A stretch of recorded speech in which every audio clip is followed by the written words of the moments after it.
So I'd like to welcome you today to our Learn Community Education session. I'm Dee Childers with Life Changes Elder Care Consulting and Vice President for Learn in the Community Education Chair. Today, our topic is discussing the future with aging parents. I have to get my cursor on the right screen. What is LEARN? LEARN stands for Lifelong Education and Aging Resource Network, and we're an Idaho-based nonprofit organization with the mission to provide community education on aging and caregiving related topics. We are a member of the Leaders Network of the Society of Certified Senior Advisors. And the Society of Certified Senior Advisors is an organization that educates and certifies professionals who work with seniors. The content today is provided for general informational purposes only and is not to be considered legal, financial, or health advice. Please consult with your legal, financial, healthcare, or other service providers before taking action based on this information. Our sponsors today for this program are Peggy Farnsworth, retirement coach, and her contact or her website information is here, as well as Granny on the Move. And they act as general contractors for seniors who can no longer live independently. So our sponsors are particularly important to us because they allow us with their sponsorship to be able to provide this information to all of our viewers free of charge. And they are exceptional providers of service themselves. And so we encourage you to check them out and to see how they might support you and your family. Our presenter today is another member of the Learn board, Monica Miller. And Monica is owner of CarePatrol of Boise. And they provide assistance in helping navigate that whole process of moving from your own home to a community, and provide this service free of charge to you as the solicitor of information. They're subject matter experts in the area, and I am so pleased to have Monica with us today. Monica, I did not have a copy of your bio, so I am going to let you do your own introduction today. And I am going to stop sharing my screen and let you share your screen.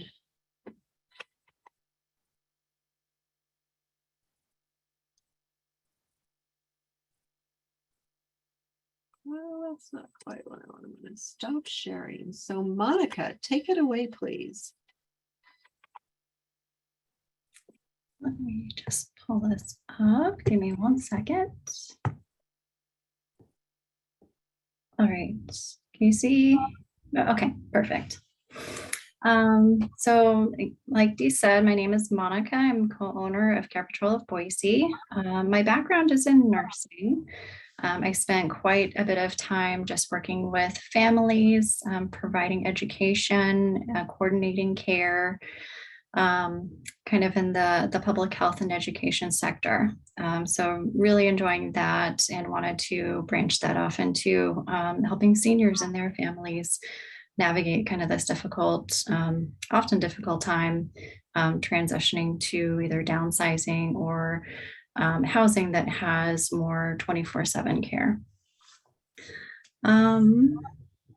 So to kind of jump right into the presentation, if we're ready for that part. Yes, okay. So I'm here to talk about discussing the future with aging parents, and I come with both personal and professional experience, working with families as a nurse and with my business, but also having kind of gone through some of these processes with family members of our own. The intended audience is adults with aging family members. It oftentimes is aging parents, but it could be an aging aunt or uncle, or sometimes even grandparent.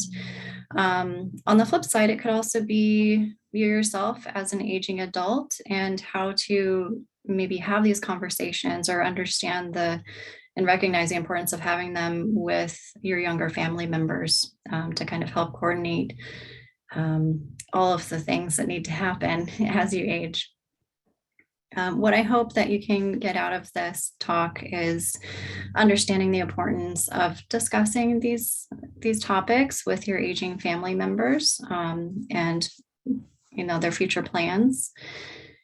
Identify strategies for engaging in these important conversations, and to be able to describe some key topic areas of discussion that are important to cover.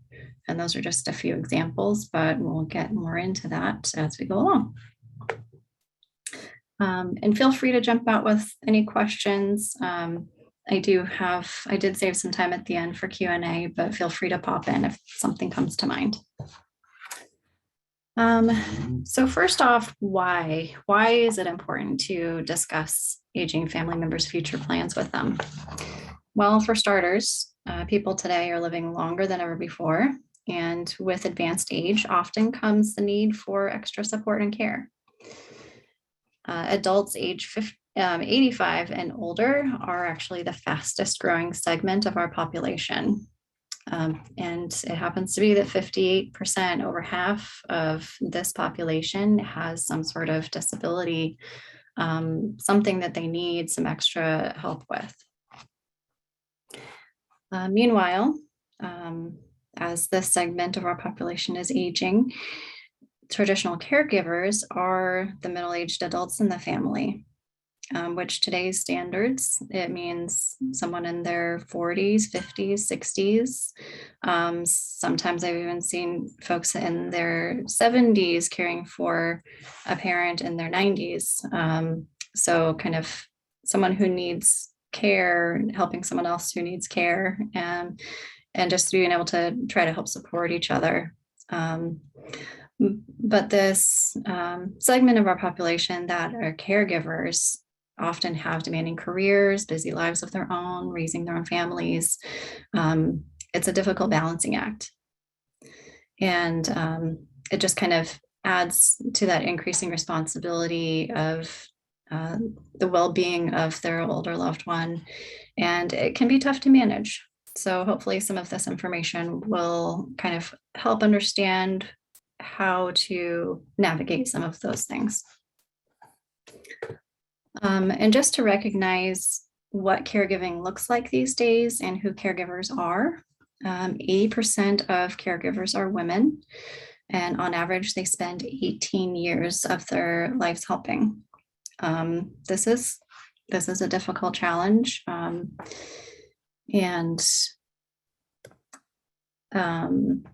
it can often take a toll on family life, career, one's own health as a caregiver.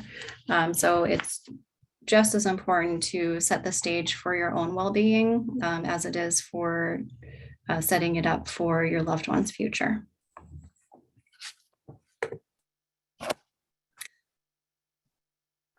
So we'll kind of continue to talk about the why of these conversations as we get further into topics, but let's touch on the when. When should we be having these conversations? Well, there's really no time like the present, and it's never too soon.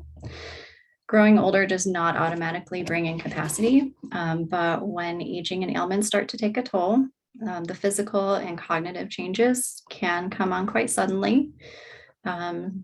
Oftentimes they are gradual, but we may not recognize them until a sudden event happens. It's critical to recognize that it's never too soon to talk with your parents, relatives about the future. It's really just another form of family planning. And because I talked a little bit about kind of what gradual changes might lead to sudden changes, I just wanted to touch on some warning signs that might indicate a need for having these conversations sooner and keeping an eye out for any sudden changes that may happen as well.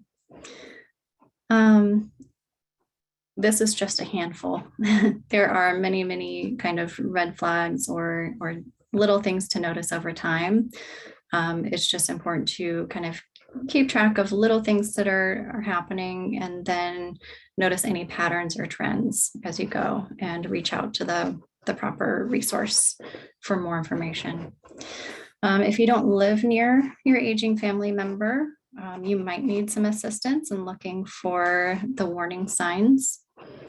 You can reach out to neighbors, friends, clergy, anyone who might be more physically present in their lives to kind of touch base with. You can also try increasing the number of times you call or visit, or if FaceTime or Zoom is an option, those are great options as well. Take notes, and again, notice any patterns or trends as you look over that.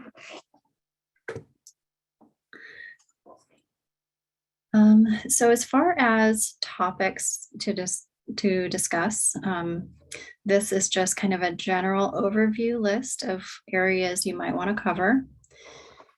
Usually over the course of many conversations, talking about all of these things at once can be too much for anyone, can be really overwhelming, just kind of digging into the details of these. So as we go into the strategies, think about how you want to approach each of these different areas. So when we talk about interests, hobbies, and religion, it'll be important to recognize what brings them joy right now, what's relaxing to them, what's exciting, what brings a smile to their face, what makes them laugh, and just what fills their heart. These things are typically a little bit easier to talk about. And once you have talked about these things or recognize these things, it's important to remember as you strategize talking about the more difficult topics. As far as medical care goes, specifics you want to cover, and I have more tools for all of these things in a little bit, but things that you'll want to talk about are medical power of attorney, advanced directives, general healthcare wishes. If your loved one has specific health conditions currently, talking about managing the care of those, what those prognoses might look like moving forward as you age, and the kind of, if this happens, then what would you want? As far as financial goes, making sure you have a financial power of attorney, a living will, and kind of talk about that threshold about when it's time for someone else to start managing finances and what that might look like, whether it's gradual or all at once, what they might want and what might be needed. Long-term care insurance, if they don't have it, it's probably too late. But if they do have it, it's great to know the details of it. What does it cover? What doesn't it cover? And it's something you may want to consider for yourself, especially as you go down these paths of figuring out all of these things for your loved one. What might benefit you yourself as you age as well. Housing choices and options for care. So as someone needs more help, more caregiving support, there's kind of a balance of how much to provide in the home, when to downsize, when there might need to be a shift from in the home to maybe another setting where there's more 24/7 support, and what that looks like. So there are a lot more options than there used to be in the past. And kind of understanding where your loved one might want to, what their preference might be as these changes happen, as these shifts happen, and what that might look like, what is able to happen and what their preference might be.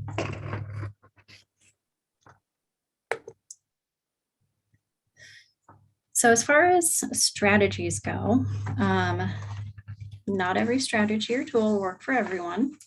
These are just some, a few suggestions depending on who it is that you're having these conversations with, the key stakeholders in the family that might be involved, but just some ideas of things that may work. If your family is one where everyone always gets together and everyone's comfortable with sharing opinions and kind of getting involved, then a family planning party might be a good solution for this.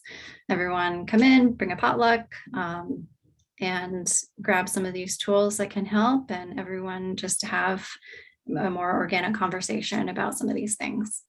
For some families, that works great. It can get people thinking about how other family members might see things, trigger some ideas about how they might want to have things arranged as they age. And it can be great if that's your family. There are some families on the other end of that spectrum where you can't get together without drama or arguments, and that's okay too. Everyone kind of can see things in a different way. Doesn't mean we can't still have these conversations and still accomplish what we want at the end of the day. In those cases, I might recommend working with a mediator or a family counselor. Having a professional kind of help guide those conversations and check off the things that you need to have discussed, and have at least the key stakeholders for that family member involved in those decisions. And then in terms of having those conversations, sometimes it can help to introduce these topics in reference to your own life or someone that they know or they knew, given a certain situation. And I'll talk a little bit more about that in a moment. And just making it about what's most important to them. So again, knowing what brings them joy, what they value, what's important to them, keeping it centric to that can really keep things in perspective as you go through these conversations. And what I found most useful is using tools and worksheets. I'll introduce those in a minute, but they're just really, really helpful, I think, if nothing else, for kind of documenting the conversations that you have. So in terms of putting some of these in perspective, you can start by asking a question in the context of someone else's life. So if something happened to someone that they knew recently and it didn't go well, then you can phrase it as this thing happened to Aunt Mary. We want to be better prepared for your life. What are the things that you want? How would you want that kind of situation to go if it were you? On the flip side, if something happened to someone and they were completely prepared and everything went well, perhaps it was the end of life and they were able to pass peacefully in the way that they wanted, you can have that conversation too. You can say, this thing happened to Aunt Mary. She was incredibly prepared, and she had everything that she wanted in the way that she wanted it. How can we make sure that happens for you in your life?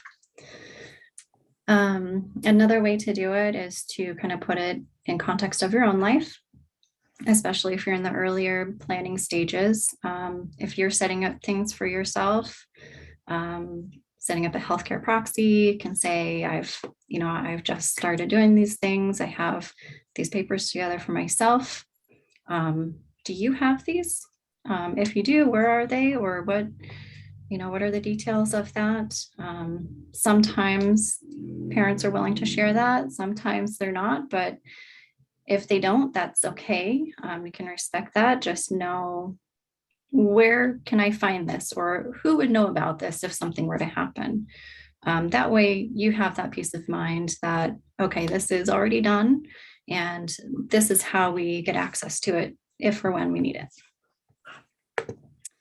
And if they're still a bit resistant, you can try putting it into perspective of, I'm having a lot of stress over this. Can you please help me out? So if something happens, like a medical condition or stroke, instead of saying, well, this happened and you can't take care of yourself anymore, you need help, put it on yourself and your stress. I'm having a really hard time. I'm so worried about you. Can we please talk to someone, so that it puts my mind at ease? Sometimes that can help, especially if there's a really good relationship and they are used to taking care of you and doing everything to kind of support you. They'll understand that you're kind of trying to do the same thing for them too. So in terms of some tools, these are just ones that I've used with my family and I found incredibly helpful. There are a million different tools out there. I recommend doing some research, searching for what is going to work for you and your loved one. It's no one size fits all. So find something that will work best for you. The Conversation Project, I really like. They have a number of different guides to help you through the conversations. It gives you questions to ask. I do recommend reading through it fully before you jump in and start asking questions. Some you might find that you might want to ask a different way, or you have a follow-up question that you'd like to ask too. You can have that all prepared before you go into the conversation. And it has a place to kind of document everything too.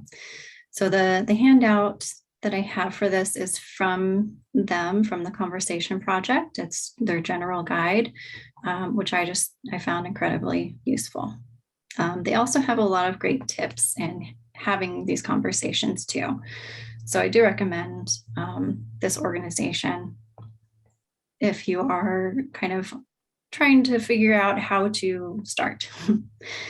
My data diary, Dara's brainchild, I also found incredibly helpful for my own life and organizing all my life stuff and helping me kind of go through and check off the boxes that I need to check off.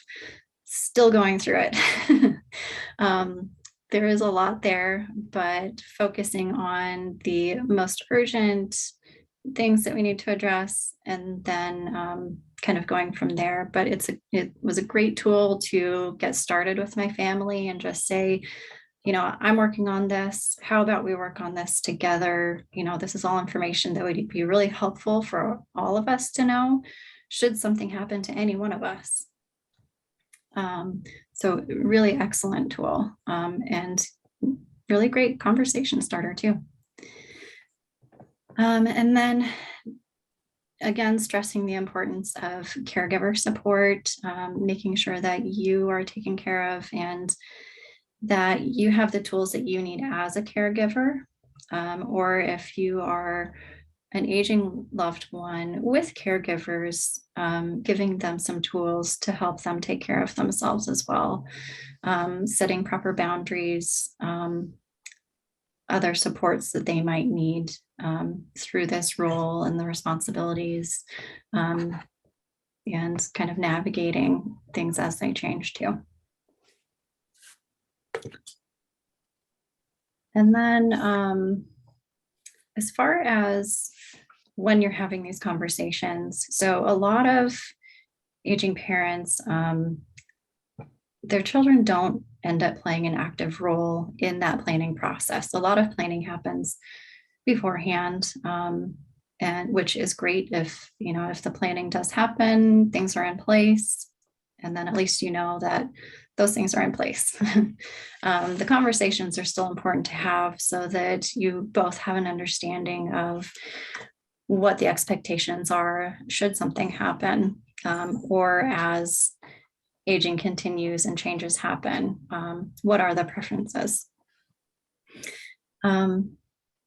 As you're having conversations, it is important to have resources ready. They may or may not be needed, but to listen to what your parents tell you and be able to refer them to the right professional right away is really, really important and really helpful. Learn is a fantastic resource. It has a number of professionals in our community, even if you are in a different part of the country. Reaching out to any one of them, they often have connections in your part of the country, or could refer you to an organization that might be able to direct you. So reaching out to someone, a professional, someone that can get you the information that you need. There are a lot of professionals that will offer either free or very low cost consultation, able to answer immediate questions that you might have. And just having those at the ready, it can be really helpful. So kind of in summary, as you think about having these conversations, you'll want to let your parents know, or your loved one know, that you care about them ultimately, and that you want to be able to follow through on their wishes.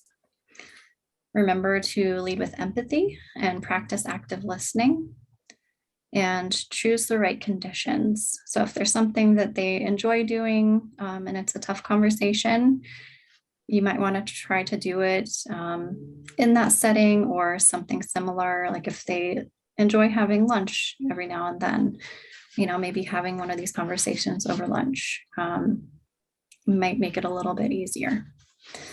Know when to table a conversation if it's getting too stressful or overwhelming.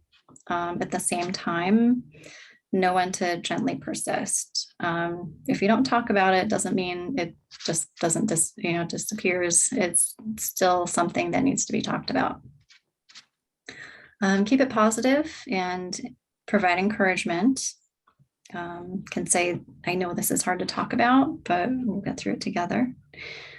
Or you've done so much for our family. We want to make sure that we're taking care of you just the same. And again, take notes, document the meetings and conversations. It can be helpful to go back to, especially if there are any kind of memory issues coming up. These things documented can be really helpful to kind of reference and suggest what someone may have said in the past, and be willing to adjust and be flexible, but it's helpful to jog your own memory in that way too. So that's what I have. Any questions or insights to share? Everyone's experience through this is a little bit different. Just on that last point that you made, Monica, was the importance of having, I kind of think of it as two notebooks. One notebook that you use relative to medical issues that you would take to the doctor's appointments, every doctor's appointments, that everything medical gets recorded in one notebook and you have continuity. I find some people do it on individual pieces of paper and then it's hard to find it all. So a spiral notebook works great there. And then the same thing for logging action items or issues or concerns that come up in another notebook, so that there is an ongoing record of it. And it just makes it handy if it's all in one place. So I thought that I totally support that recommendation. Definitely. Other thoughts, comments, questions? I think the thread that I hear through your presentation, and it certainly has been through my consulting as well, is you don't have to go it alone, and leaning on resources and recognizing when you need help for the particularly difficult conversations.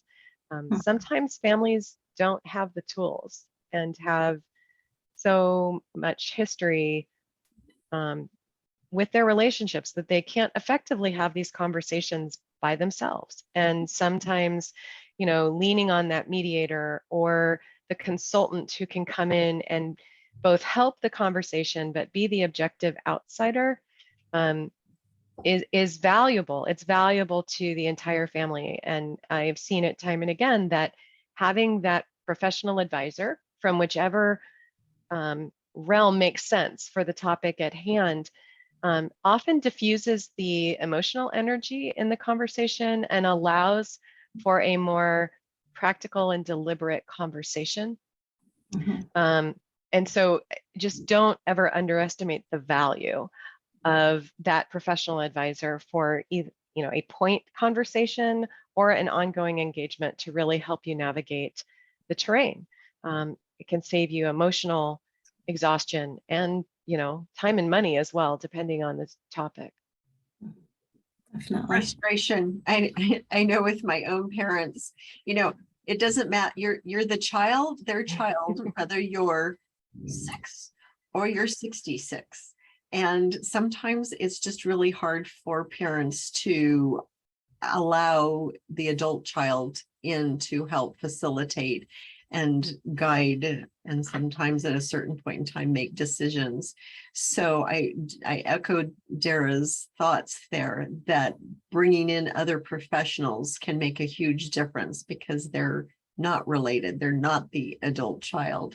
I brought in other care managers to help with my mom in particular, because I was her adult daughter. It didn't matter how long I'd been doing this professionally. I was the adult daughter, and I needed help from other care managers to help navigate some of the issues with her. So we really are human. We're all human, and it's impossible to separate the personal relationship from the professional capabilities. And so even as professionals in this space, we do lean on each other to help give us all our own perspective, but also bring that knowledge from an independent person to the family. And you hear it differently when it's from somebody who's not your own child. Right. So Definitely. Yeah. Other thoughts, questions, suggestions? Go ahead. Oh, no, go ahead. I was going to say, I think the other thing, as Monica talked about, is starting early is helpful, and doing small chunks at a time, because it is a lot and it's overwhelming. And to be able to do it in a environment that's not a crisis situation is super important. To be able to kind of lay the groundwork for having these conversations as things evolve and change. And so sometimes using an event that happened to someone that you know, or someone that your parents know, and using that as a lead into, well, maybe we should start having those conversations. What do you think about this? And just setting the groundwork so that it's not just when there's a crisis, that this is an ongoing part of the dialogue as we age. Another key point. I think I'm going to raise one particular topic that I know is really difficult for many families, and that is the topic of independent living and staying safe in your home, or maybe you're not able to stay safe in your home. And Monica, I know this is your area of expertise. Very difficult topic for families to broach. Do you have some suggestions of how to engage that dialogue with a parent if you're worried about their ability to live safely independently? I do highly recommend reaching out to a professional, whether it be myself or another agency that does something very similar. They're experts in what independent living or assisted living, what home care looks like. They can come in and really sit down with the family and the loved one, have that conversation about, and kind of facilitate that conversation about what are the concerns, what looks safe, what doesn't look safe, what is it about the current living situation that the adult children or family members might be concerned about, and address some of those things. Is it something that we can address in the home and make it a more safe environment where they can stay longer? What are the thresholds for that? And what might that look like if that is no longer a really safe option? There are a lot more options out there than there used to be. And I think a lot of people are quite surprised by that. And just taking a look at what does independent, downsizing into a smaller independent living place, what does that look like? Because that might create a safer environment where they're not trying to take care of a large home, all the maintenance, especially when falling is a big concern. They're trying to take care of the yard and the housework and all of this. So taking that off their plate can sometimes just make it a lot safer of an environment.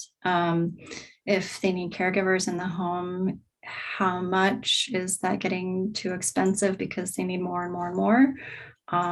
In that case, assisted living might be in need at that point. But really looking at what are the options, what does it look like, and having a professional that can go over all of that with them, I feel like really, really helps a lot. Most of the time that service is free to the family. Occasionally there are some other agencies that do charge for it. It just depends on kind of who you prefer to work with. That's a completely personal preference. And if there are other professionals that need to be involved as well, we can certainly make referrals or bring other folks in, make some other recommendations.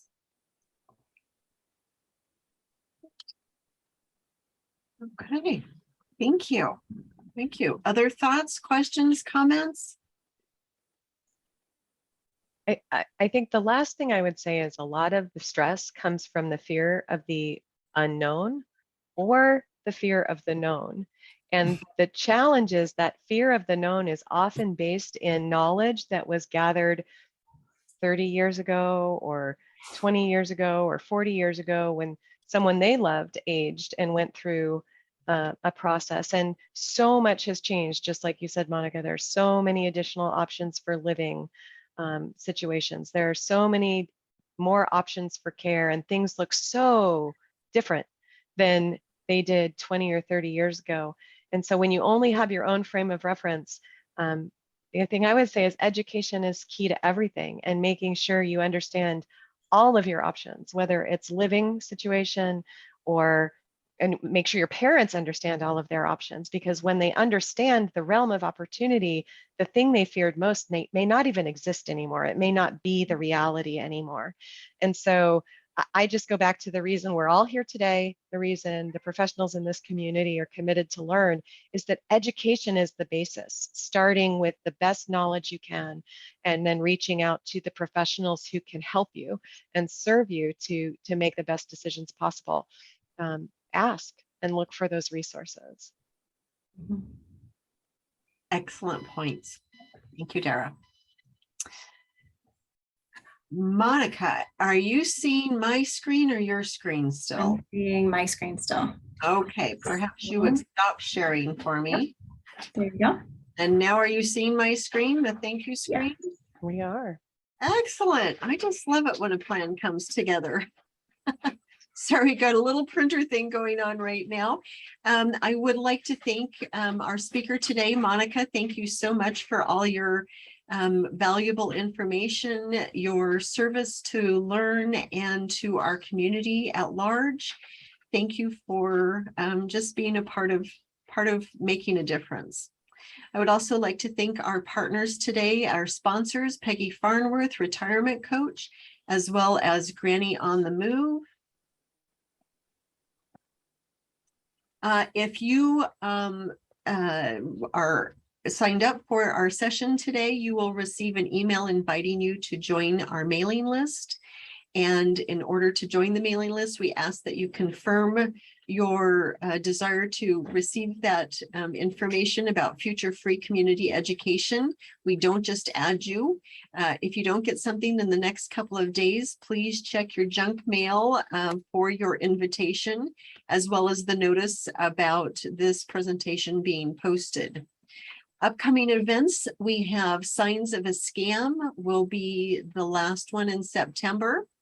Then we've got our whole next quarter scheduled with one on senior health insurance benefit advisors, or SHIBA, which is a free service that's available to all Idaho residents.